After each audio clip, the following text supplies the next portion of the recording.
Hi hello welcome back to our channel Jaswanth vlogs. ఇవాళ మనం చేయబోతున్నాం క్రిస్పీ పాస్తా. దానికి ఫస్ట్ ఒక బాయిల్లో ఒక గిన్నెలో వాటర్ పోసుకోవాలి. తర్వాత పాస్తా తీసుకోవాలి. ఏ పాస్తా అయినా దాన్ని మనము ఏం చేయాలి, మీకు ఎంత క్వాంటిటీ కావాలో అంత క్వాంటిటీ తీసుకొని వాటర్లో బాయిల్ చేయాలి. కొంచెం ఆయిల్ కూడా వేసుకోండి, కొంచెం సాల్ట్ కూడా బాయిల్ చేసేటప్పుడే.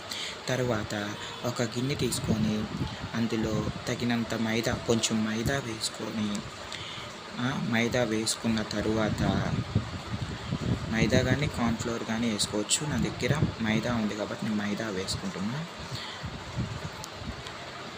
దాని తర్వాత కారం,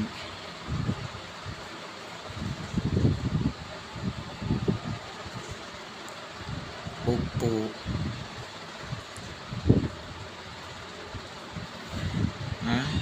ఉప్పు మీకు టేస్ట్కి సరిపోయినంత వేసుకోండి. తర్వాత గరం మసాలా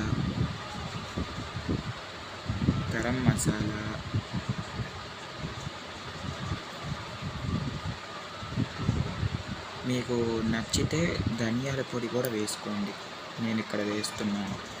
తరువాత పాస్తాని తెచ్చి ఇందులో వేసి బాగా కలిపేయండి. నేనేంటి ఈ పౌడర్ లాగా వేస్తే దీనిలో నీళ్ళు కలపకుండా ఇలాగే వేయాలి. కాకపోతే ఇలా వేస్తే ఏంటంటే ఆ పౌడర్ అంతా నూనెలో కలిపి నూనె అంతా వేస్ట్ అయిపోద్ది. అందుకే నేను కొంచెం వాటర్ కలిపి నూనెలో డీప్ ఫ్రై చేసుకుంటున్నాను అన్నమాట. బాగా ఫ్రై చేసుకున్న తర్వాత స్నాక్స్ రెడీ. Bye, subscribe.